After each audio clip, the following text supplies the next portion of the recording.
este interesante taller de ergospirometría, pues vamos a continuar. Y el siguiente taller pues, es sobre abordaje nutricional en rehabilitación cardíaca y en insuficiencia cardíaca, que es también un tema muy interesante y que quizás dentro del abordaje integral que tenemos que hacer en los programas de rehabilitación cardíaca, a veces es uno de los pilares que a lo mejor deberíamos tratar un poco más, ¿no? Porque a veces los cardiólogos, primero porque no tenemos la formación y nos limitamos a decirle al paciente, pues tiene que adelgazar, tiene que perder peso, tiene que comer sano y no les damos las pautas adecuadas. Primero yo creo que porque no tenemos la formación y a veces no podemos contar en nuestro equipo pues con los expertos, ¿no? Y funcionamos con ellos mediante interconsulta, ¿no?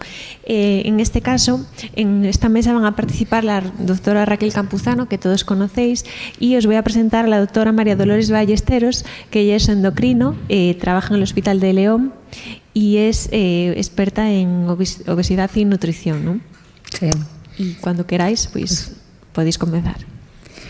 Bueno, la verdad es que es un verdadero privilegio tener aquí a María hoy. Ya sabéis que yo trabajo mucho con el doctor Gorgojo y te admira, o sea que viniendo eso del doctor Gorgojo lo digo todo. Bueno, un orgullo. Porque eres una verdadera experta en obesidad y nutrición. Y lo que vamos a hablar es sobre todo de desnutrición, ¿verdad? De desnutrición relacionada con la enfermedad, con la insuficiencia cardíaca.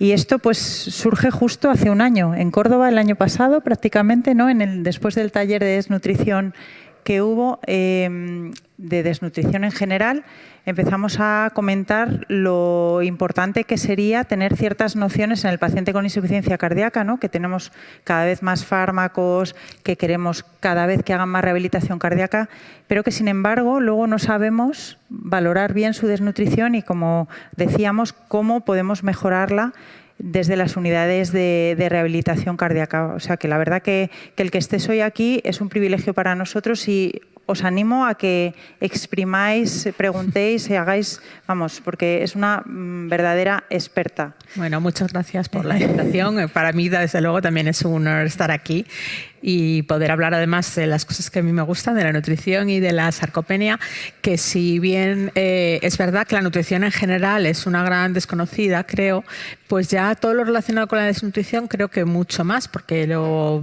infravaloramos muchas veces. Entonces, bueno, intentaremos entre las dos convenceros de que eso es algo también que tenemos que tener todos los médicos en mente, nos dediquemos a lo que nos dediquemos. Sí, porque además yo creo que ya estamos mucho más concienciados que hace 4 o 5 años, por ejemplo, de la obesidad, de la diabesidad, pero de la desnutrición no. Entonces nos tienes que enseñar un montón de cosas. Encantado. ¿Por qué como cardiólogos tenemos que aprender de nutrición y de sarcopenia en insuficiencia cardíaca, ¿no?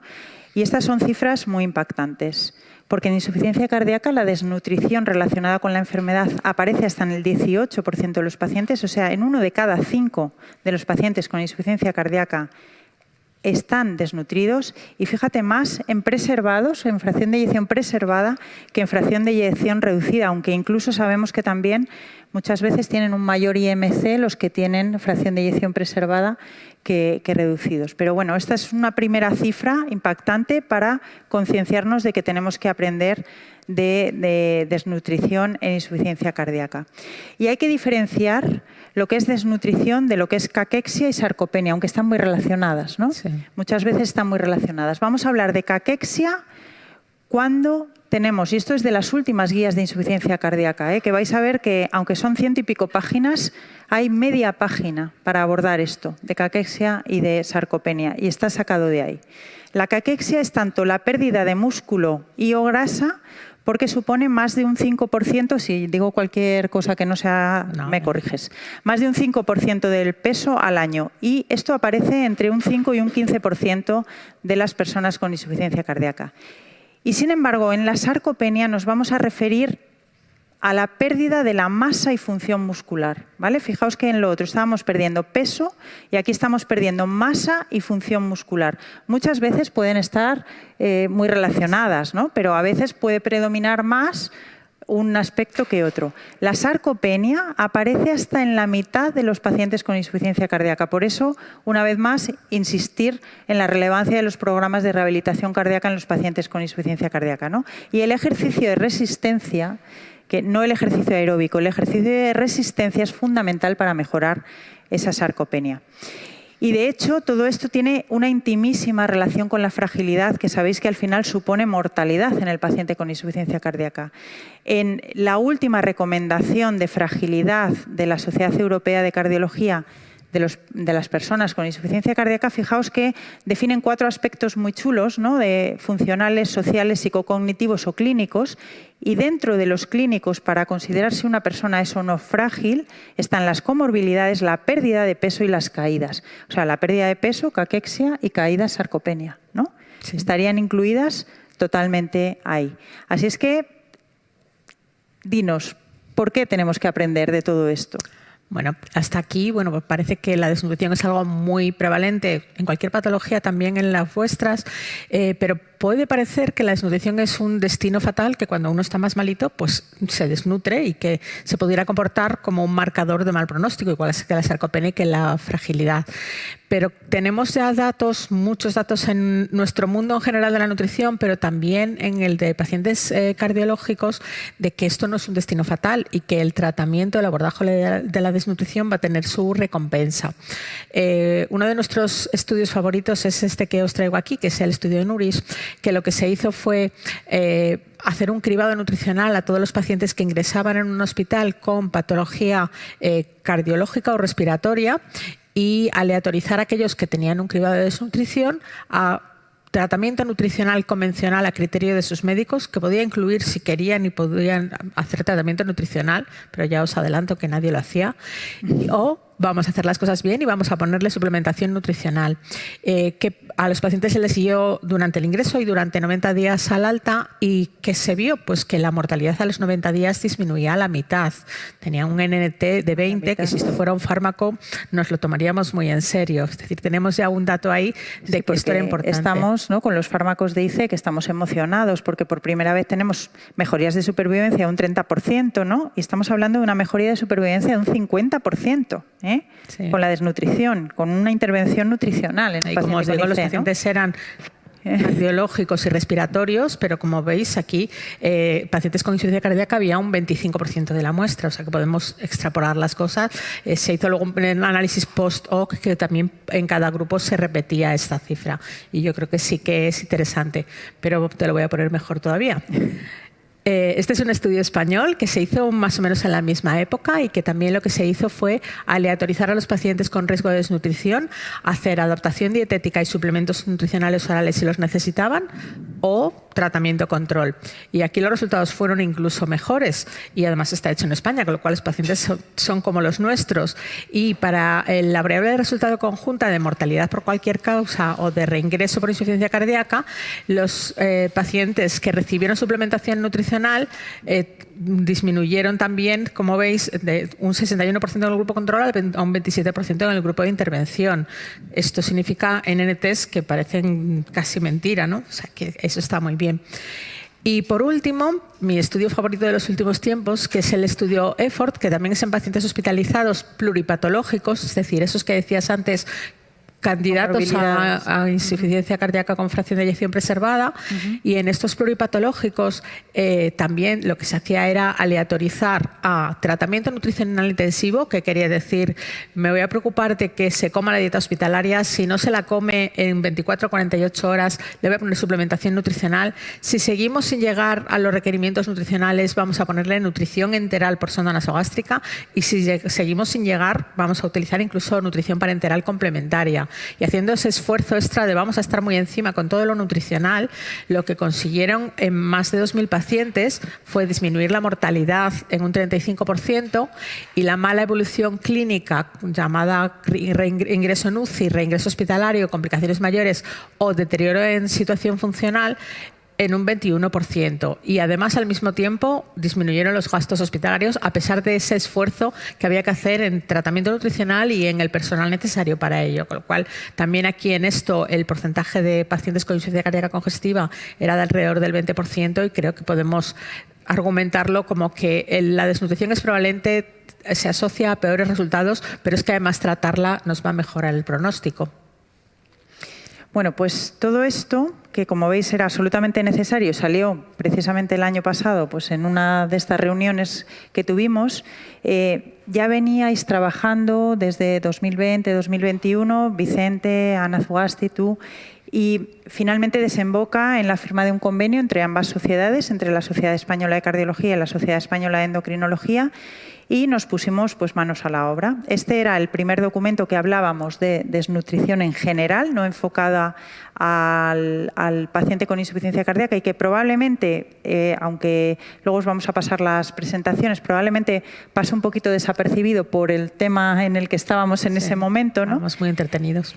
Pero justo a raíz de Córdoba del año pasado nos ponemos a trabajar en el paciente con insuficiencia cardíaca. Aquí tenéis a Patricia, luego llegará Julio y bueno, pues una excelente representación también de vuestra sociedad de cómo intentar llevar esto a las unidades de rehabilitación cardíaca, ¿no? Y de ahí surgen dos documentos, el verde, que es el que vamos a abordar hoy, pero también el que nos pedisteis más de, oye, pero es que nosotros vemos lo contrario, ¿no? Vemos pacientes con obesidad que cuando tenemos que sospechar insuficiencia cardíaca, si somos endocrinólogos o somos médicos de atención primaria, y que ya le dedicaremos otro espacio. Hoy vamos a dedicarnos más al documento de desnutrición en insuficiencia cardíaca, ¿no? El decálogo, porque el documento se está maquetando ahora para que lo podáis leer con más tranquilidad. Mi primera pregunta sería, yo estoy en una unidad de rehabilitación cardíaca o en una planta de pacientes con insuficiencia cardíaca, ¿cómo cribamos la nutrición y la sarcopenia en estas personas con insuficiencia cardíaca? Nos decíais en el primer punto de esos 10 del decálogo que para realizar el cribado de la desnutrición en el paciente con insuficiencia cardíaca utilicemos esta herramienta. Me gustaría que nos vayas contando, porque somos absolutamente profanos en este tipo de herramientas y es algo para tener en la consulta claramente, ¿no? Bueno, un cribado, por definición, tiene que ser algo que nos haga sencillo sacar esos pacientes que no vemos. Cuando alguien ha perdido 20 kilos, no hace falta un cribado, ya sabemos que tiene desnutrición, pero hay muchos pacientes que nos pasan desapercibido y en esos pacientes tenemos muchas herramientas de cribado. La que tiene más estudios en pacientes cardiológicos es el MNA Short Form, que es el que tenéis aquí, que es un cuestionario muy facilito, en el que se pregunta al paciente si ha comido menos por pérdida de apetito, la pérdida de peso, la movilidad, si ha tenido una enfermedad aguda, una situación de estrés psicológico que ha condicionado este empeoramiento, si tiene problemas neuropsicológicos y luego dato mínimo de exploración que va a ser el índice de masa corporal. Muchas veces los pacientes cuando están malitos o cuando están ingresados no se pueden pesar. Pues tenemos un parámetro antropométrico muy fácil, que yo soy una apasionada de él y que intentaré convenceros de lo útil que nos es para muchas circunstancias, que es la circunferencia de la pantorrilla. Porque midiendo la pantorrilla vamos a tener un marcador surrogado de pérdida de masa muscular que va a ser muy útil. Por tanto, también esto lo metemos aquí en el MNA. Y esto tú decíais en pacientes estables, porque claro, el paciente con insuficiencia cardíaca congestiva, a lo mejor esto está alterado por los edemas, ¿no? Claro, el diámetro de con el peso, la circunferencia de la pantorrilla. Entonces, ¿no? Esto en principio en pacientes estables, pero tampoco hay que diagnosticarlo en el minuto cero. Eso es. Se puede esperar a estabilizarlo también. Y luego también es cierto que a veces hay cosas que puedes tener sin haber medido la pantorrilla con una pantorrilla normal si cumples todo lo demás. O sea, claro. Que, bueno, creo que sí que es importante eso, hacer ese primer esfuerzo de pensar que nuestro paciente puede tener desnutrición. Y para realizar, hemos dicho, el cribado de desnutrición, para el cribado de sarcopenia ya nos habías avanzado que también la pantorrilla, porque van a compartir, ¿no?, muchas características, pero también tenemos el cribado SARC, ¿no? Fijaros que sarcopenia, antes como la regla mnemotécnica que nos decía, es que somos los cardiólogos, somos así, ¿no?, de regla mnemotécnica. ¿No? Pues vamos a utilizar este cuestionario, el SARC-F, ¿no? Sí. Porque todo esto viene del mundo de la geriatría, la sarcopenia empieza con ellos y la propuesta de la Asociación Europea que se encarga del estudio de la sarcopenia es realizar este cribado, que también veis que es muy fácil, es más o menos preguntarles qué dificultad encuentran en levantar 4 o 5 kilos, es decir, en llevar las bolsas de la compra. ¿Qué dificultad tiene para cruzar una habitación? ¿Qué dificultad tiene para trasladarse desde la silla a la cama, en subir escalones? ¿Y cuántas veces se ha caído en el último año? Es facilito también y se puede ver en la entrevista clínica en un momentito. Pero tiene un problema que viene, como os he dicho, del mundo de la geriatría y está validado sobre todo en personas mayores. Y no todos nuestros pacientes son mayores. Entonces, bueno, pues a veces eso hace que si lo cogemos en el global, el SARC-F tiene una sensibilidad justita. Entonces, bueno, pues a lo mejor hay cosas que podemos hacer mejor. La primera propuesta fue añadir la pantorrilla, que ya os he dicho que os lo voy a contar muchas veces en los próximos minutos, al SARC-F, y eso supuso una mejora en la sensibilidad y en la especificidad. Pero es que si la sacamos del SARC-F funciona casi mejor. Entonces, que la sensibilidad de medir una pantorrilla, aunque es un signo indirecto, pero sí que nos puede servir y ya tenemos mucho camino adelantado para todo lo que veremos. Danos los valores de la pantorrilla, porque ya nos ha costado aprendernos los de los perímetros abdominales, ¿no? Dinos cuánto debe medir una pantorrilla para que no sea patológica. Bueno, pues aquí este estudio, como veis, nos habla de 34 y 33 centímetros. Eso sería la media menos una desviación estándar en estudios poblacionales. Por eso está puesta ahí. Pero cuando queremos diagnosticar de verdad, ya no tener sensibilidad, sino tener especificidad, nos vamos un poquito más abajo y el valor sería 32 centímetros para varones y 31 para mujeres. Y luego os enseñaré, bueno, os lo cuento ya, que eso tiene un pero, ¿no? Que podemos pensar que la gente más gordita obligatoriamente va a tener una pantorrilla más grande. El grupo que se ha dedicado a hacer los valores de normalidad de la pantorrilla, que ha utilizado los valores de Enhance, ha pensado en todo y nos ha dicho también por grupos de índice de masa corporal lo que tiene que medir una pantorrilla. Entonces, dependiendo si tenemos desnutrición o tenemos obesidad, pues eso nos va a permitir corregir los valores de la pantorrilla también. Luego os cuento los valores. Entonces, en principio, ¿cómo tenemos que hacer como sospecha de sarcopenia en la insuficiencia cardíaca? Pues pensar en el SARC-F, sobre todo cuando nuestro paciente es mayor. Y siguiente paso, ya tenemos que diagnosticar y para eso vamos a utilizar dos cosas. La dinamometría es nuestro test favorito, pero exige tener un dinamómetro, que no todo el mundo va a tener. Y hay otra cosa muy fácil, que es el test de levantarse de la silla, que esto también viene del mundo de geriatría, pero esto sí que se lo necesita una silla y no necesitas ninguna preparación para el paciente. Según le tienes delante, tienes dos versiones, decirle 30 segundos y en esos 30 segundos cuento cuántas veces se sienta y se levanta de la silla sin apoyar las manos, solo así y ya está. Y la versión, voy mal en la consulta y tengo prisa, que es la que uso yo habitualmente, que es mucho más fácil, que es levante y siéntese 5 veces y contamos los segundos. Y si tenemos más de 15 segundos en eso, podemos considerar que tiene una pérdida de función y que podemos tener ese cribado inicial de sarcopenia y una sarcopenia probable. Y fíjate, casi así como broma, lo que tardan en entrar a la consulta, desde que los llamas, también, ¿no? Sí. Porque eso... es me levanto, me dirijo, veo dónde voy, ¿no? O sea, que es que al final te está midiendo casi seguro la un test de silla, la puedes ¿no? hacer según debes, evidentemente, sí. ¿Cómo la medimos? Ya lo hemos detectado, que pensamos que el paciente lo tiene. Cuéntanos un poquito más de cómo hacéis las dinamometrías que nosotros no tenemos o cómo hacemos un buen test de levantada de la silla para saber si el paciente tiene o no la sarcopenia. Estamos en el punto 3, ¿no? Sí. Pues como os decía, levantarse 5 veces de la silla y medir cuánto tiempo tarda en esas 5 veces, desde que se levanta la primera vez hasta que se queda otra vez sentado. Y la dinamometría... tenemos que tener un dinamómetro, por supuesto, y hay que hacerla bien. Claro, como todo en la vida, necesita su protocolo de hacerlo. Depende del tipo de dinamómetro que tengamos, pero el que usamos más habitualmente es el que venía en la diapositiva anterior, que se llama Hammer.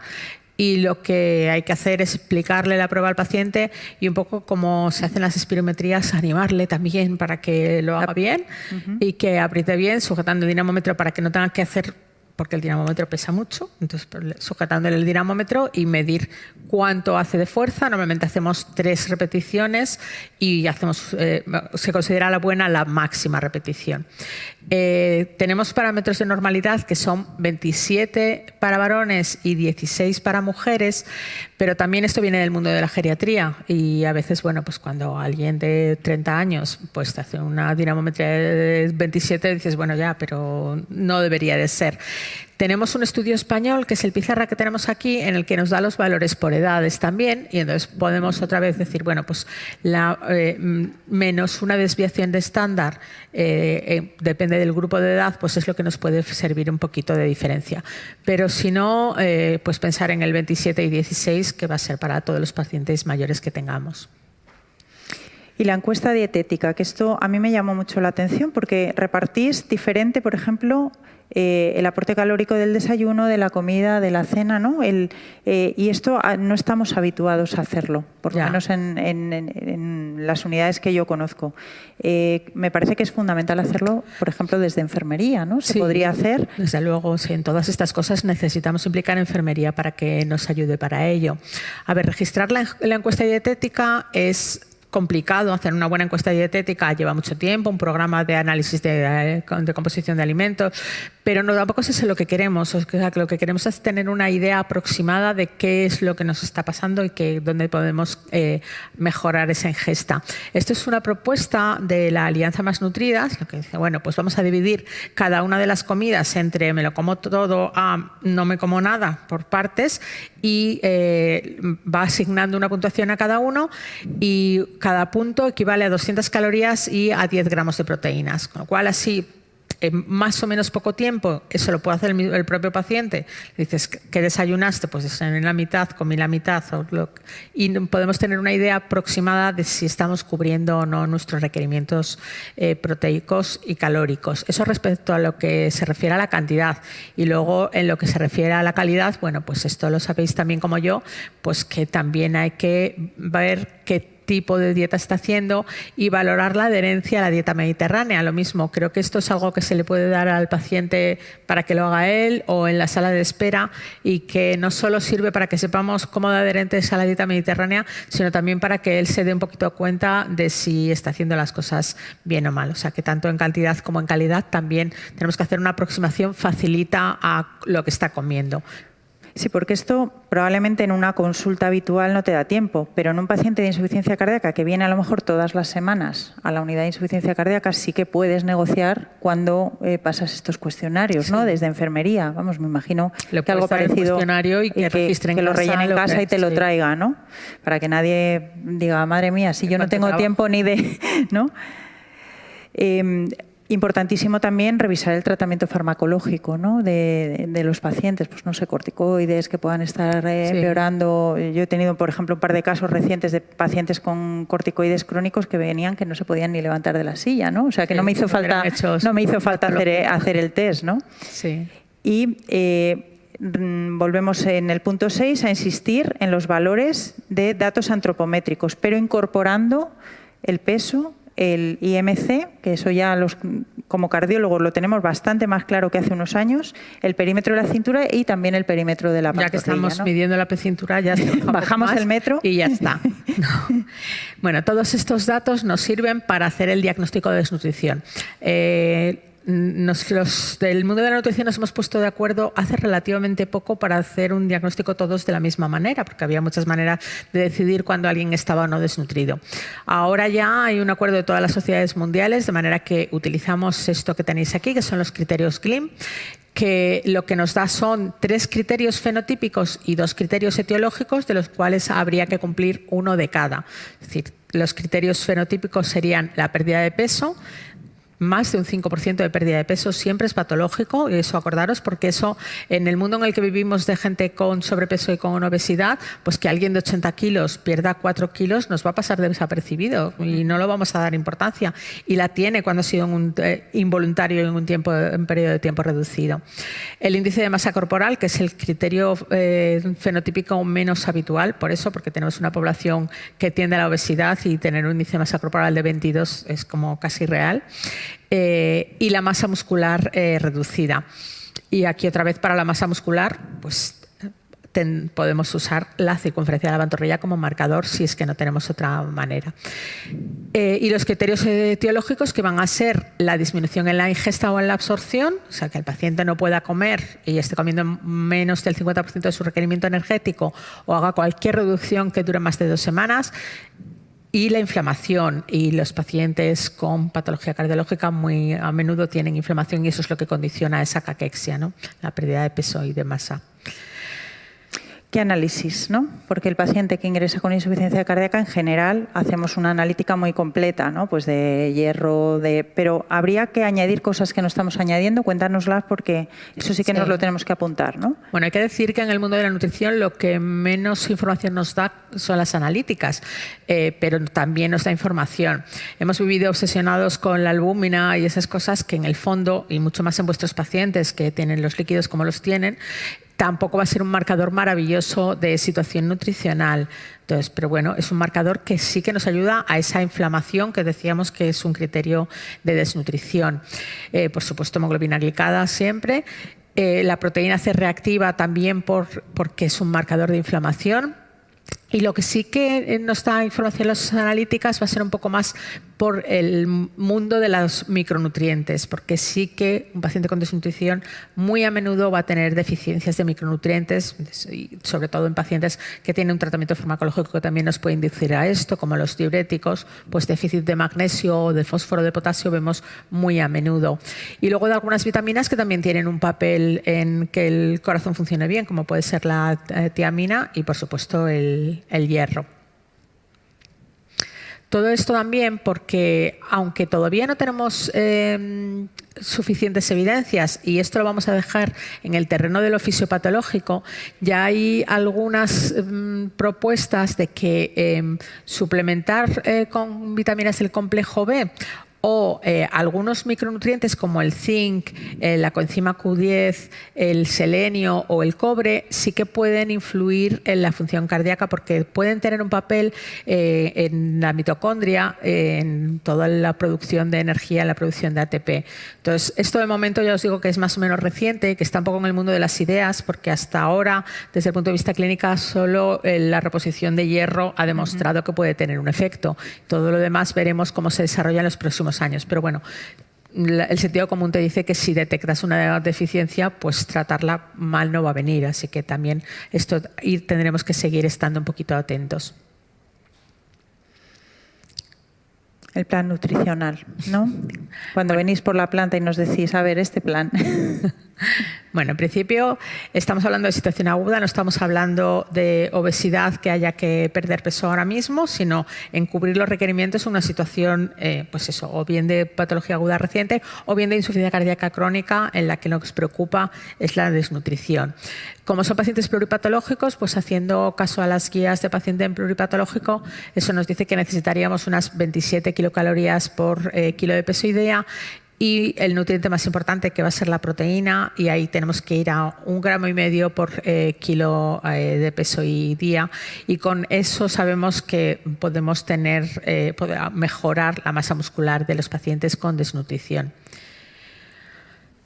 Si hacemos un algoritmo de cómo hacer el plan nutricional, pues podemos pensar pues eso, que vamos a tener muchos pacientes con ese índice de masa corporal elevado y que ahí, por supuesto, tenemos que hacer una restricción calórica y hacer una restricción calórica más o menos del 30% de las calorías calculadas.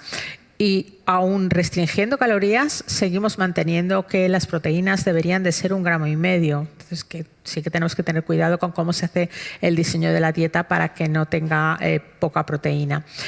Cuando los pacientes tienen un índice de masa corporal normal, pues hay que pensar que normal a veces no es tan normal. El índice de masa corporal no es un buen marcador de nada.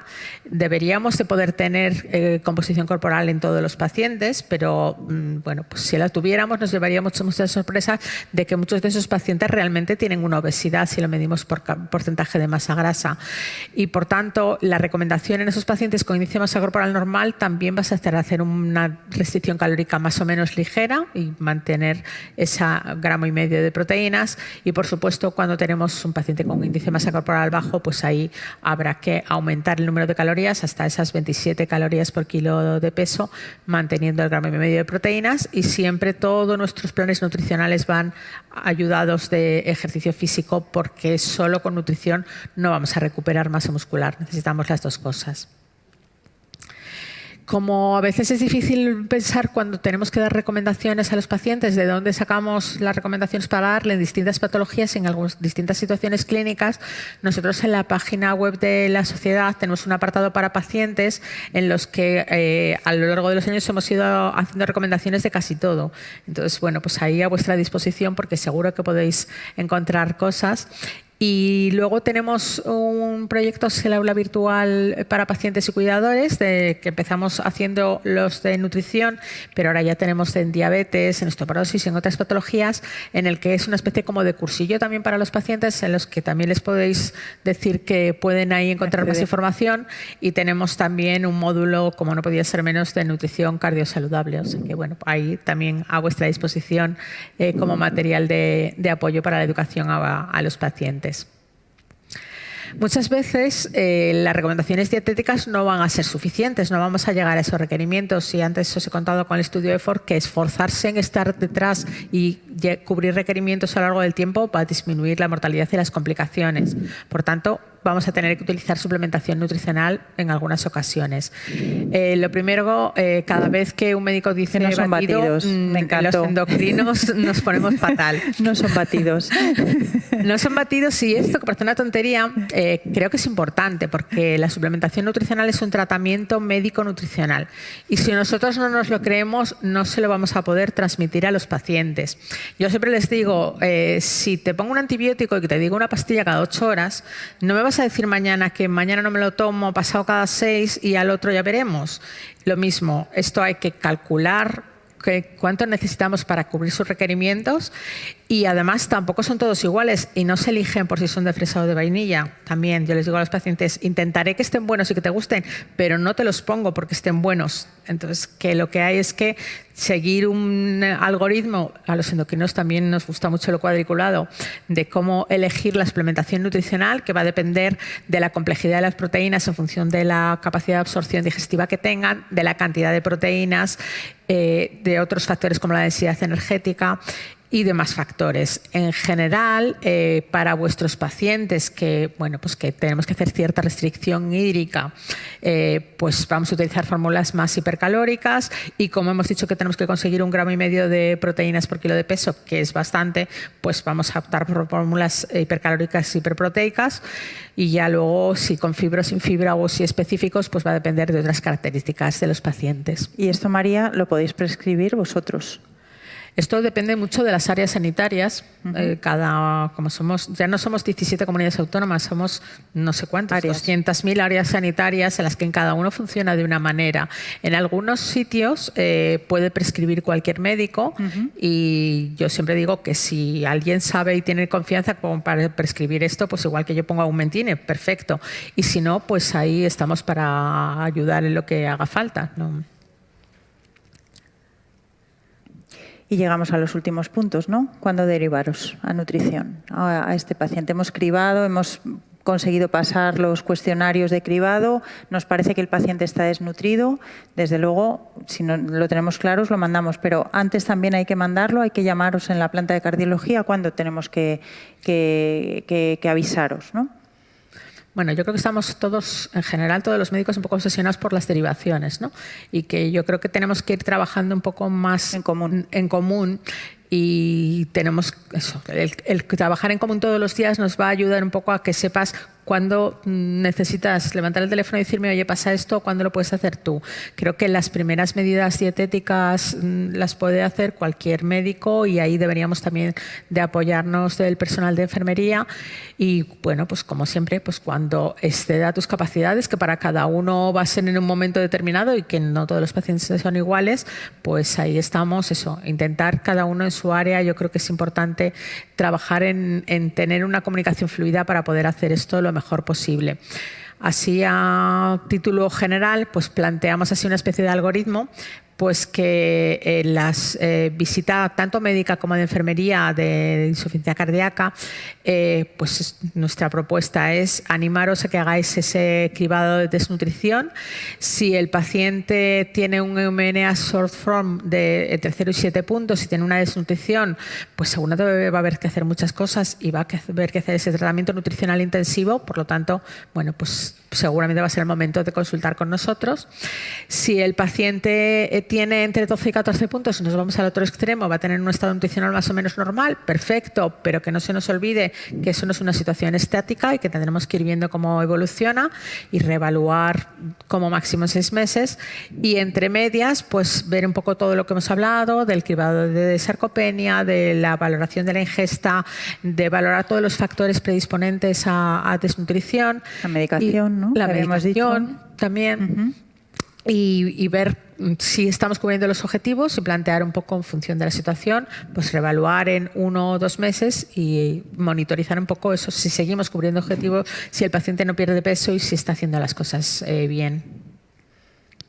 Fenomenal, pues además es que hemos recuperado un poquito del tiempo, sí. Y me gustaría que con todo este torrente de conocimiento que nos has volcado, como cardiólogo, como enfermero, ¿con qué me quedo? Que me lo lleve en una foto. En una foto. Bueno, pues yo creo que en la anamnesis y en la exploración del paciente hay cosas que casi los hacéis y no va a suponer una carga de trabajo más. El peso habitual, la pérdida de peso es algo que deberíamos hacer, que no es así, pero en todas las consultas médicas, fuera de lo que fuera. Añadir con qué me quedo, creo que la medida de la pantorrilla, que ya os digo que según está haciendo la cintura sigues y ya está. Hacer una encuesta dietética somera, un poco preguntarle al paciente lo que está comiendo, y los pacientes para lo de comer les colaboran bastante contarlo. Sí, les gusta contarlo. Enseguida el paciente o su mujer te dicen que está comiendo muy poco, pues eso hay que ver.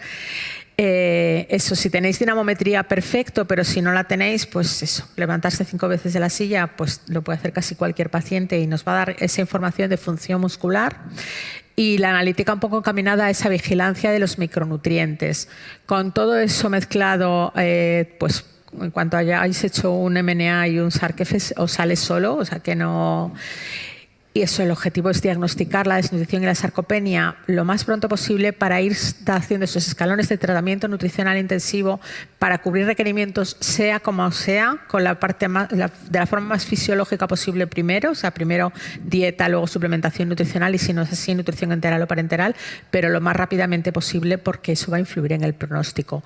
Y creo que con qué nos quedamos los dos y con qué nos quedamos después de haber trabajado juntos durante más de un año y largo es que tenemos que ser un equipo de verdad y eso, no hablar de si nos derivamos o no a los pacientes, sino, bueno, pues mira, yo tengo dudas sobre cómo hacer la suplementación nutricional, yo tengo dudas sobre cómo diagnostico la insuficiencia cardíaca que se me pasa desapercibida a mis pacientes con obesidad o con desnutrición. Y bueno, creo que hemos empezado una línea de trabajo muy bonita y para nosotros, desde luego, muy reconfortante y que encantada de estar aquí con vosotros compartiéndolo y que espero que sigamos trabajando en esta línea.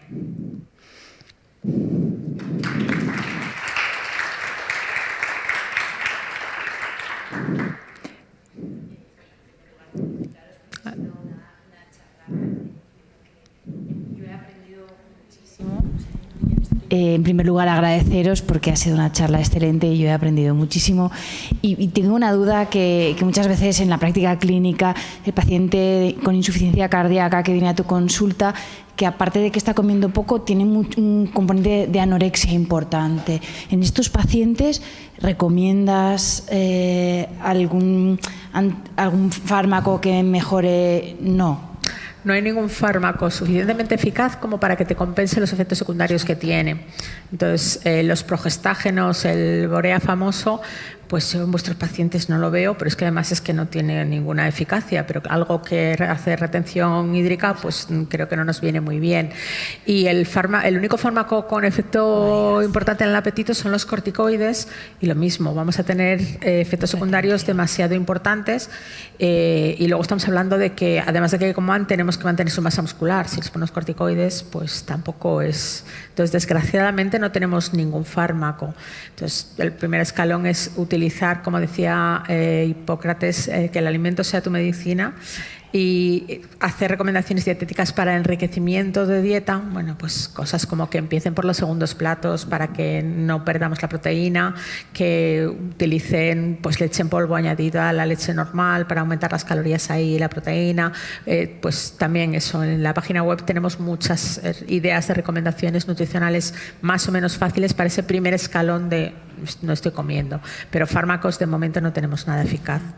En cuanto a los suplementos, nosotros, al menos en la Comunidad Valenciana, la verdad es que tenemos muchas restricciones. Yo sí los prescribo, pero bueno, te van llevando páginas que te van complicando un poco la prescripción y no sé en vuestras comunidades, pero sí podemos prescribir, pero con muchas restricciones y muchas veces con inspección por parte del inspector médico, que muchas veces no te lo rechaza y es difícil.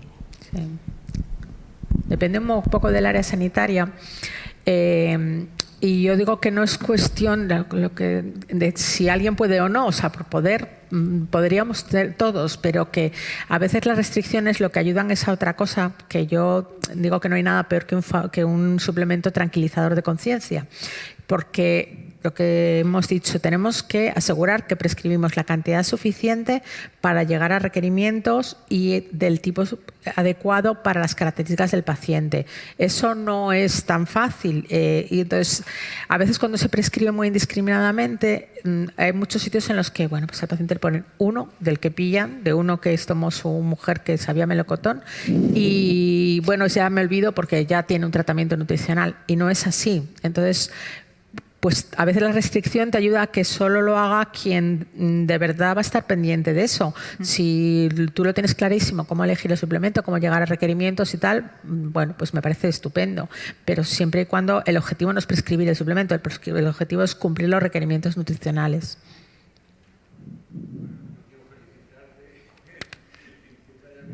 Y pues me encanta. Yo encantada. Tengo muchas preguntas, pero bueno, ya te haré algunas más cercanamente. Bien. Aquí te quería preguntar alguna que yo creo que es de interés general, ¿no?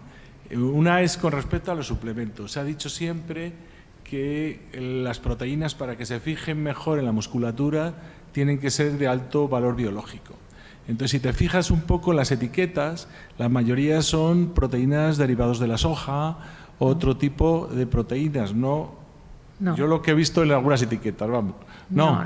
Las hay, ¿de qué son esas proteínas? Al revés, alguno tiene proteína de soja, pero en una cantidad pequeñita. Habitualmente la proteína de los suplementos, en los suplementos poliméricos, en los que son proteína intacta, suelen ser una mezcla distinta proporción entre caseína y suero lácteo.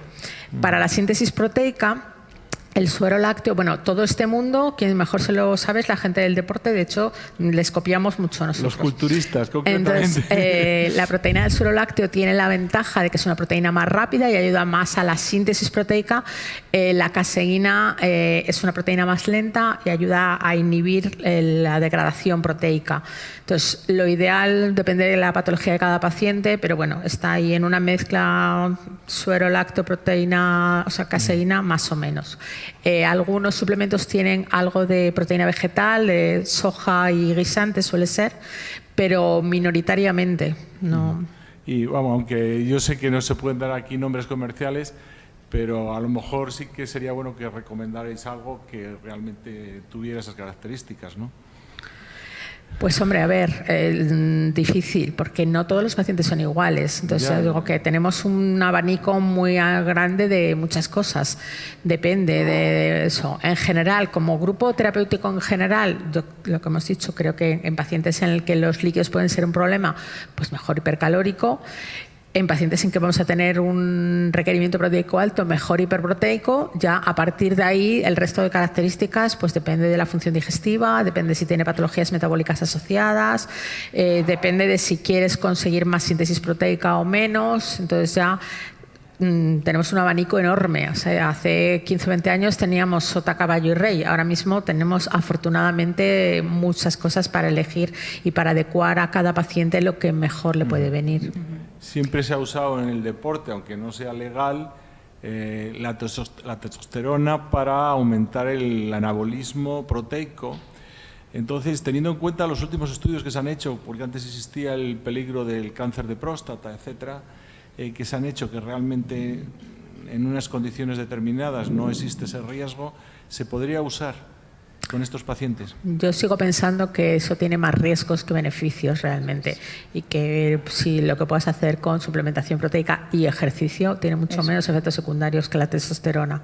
En un futuro a corto o medio plazo se están estudiando inhibidores de la miostatina con una pinta estupenda porque hacen perder masa grasa y mejorar masa muscular, y ya veremos si eso, pero testosterona me parece que tiene muchos más efectos secundarios y muchas cosas como para recomendarlo para mejorar masa muscular.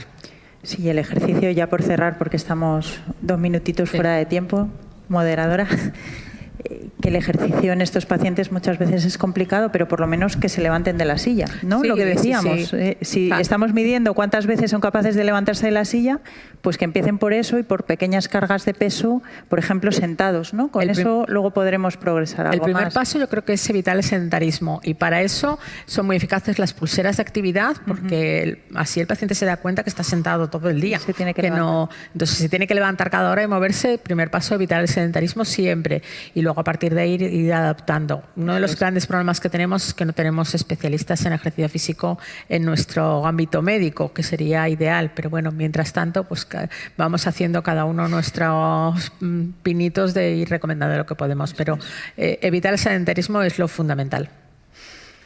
Bueno, pues terminamos ya. Yo sí le voy a hacer una pregunta antes a Dolores.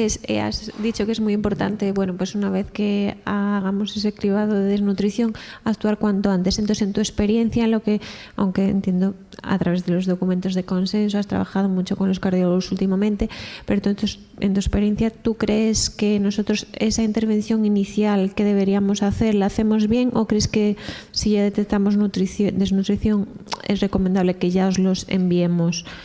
¿Tú crees que ese paso inicial lo estamos haciendo bien, y ese que has dicho, si no somos capaces de derivároslo, tú crees que algo hacemos al inicio, nuestra intervención inicial? Yo creo que en general el reto está en la detección, ¿no?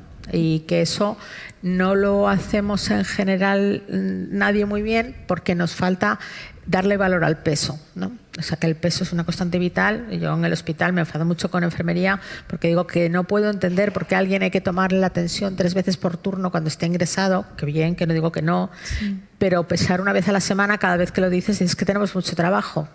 Entonces, si tuviéramos esa concienciación de que el peso es una constante que deberíamos hacer, creo que sería más fácil todo esto. Y creo que si le diéramos más valor a que, primero, el peso es importante, segundo, que la nutrición, o sea, la situación nutricional condiciona el pronóstico, pues ya lo demás es solo acordarse de hacer 2 cosas, ¿no? Y creo que sí que tenemos mucho que mejorar, pero sí que creo que desde luego desde el mundo de la cardiología sí que se están dando muchos pasos, y que cada vez más muchos de mis compañeros tienen muchas unidades multidisciplinares en las que trabajan bien con sus cardiólogos y se detecta desnutrición y sarcopenia. Muy bien. Bueno, pues yo creo que damos por finalizado y damos paso al siguiente taller.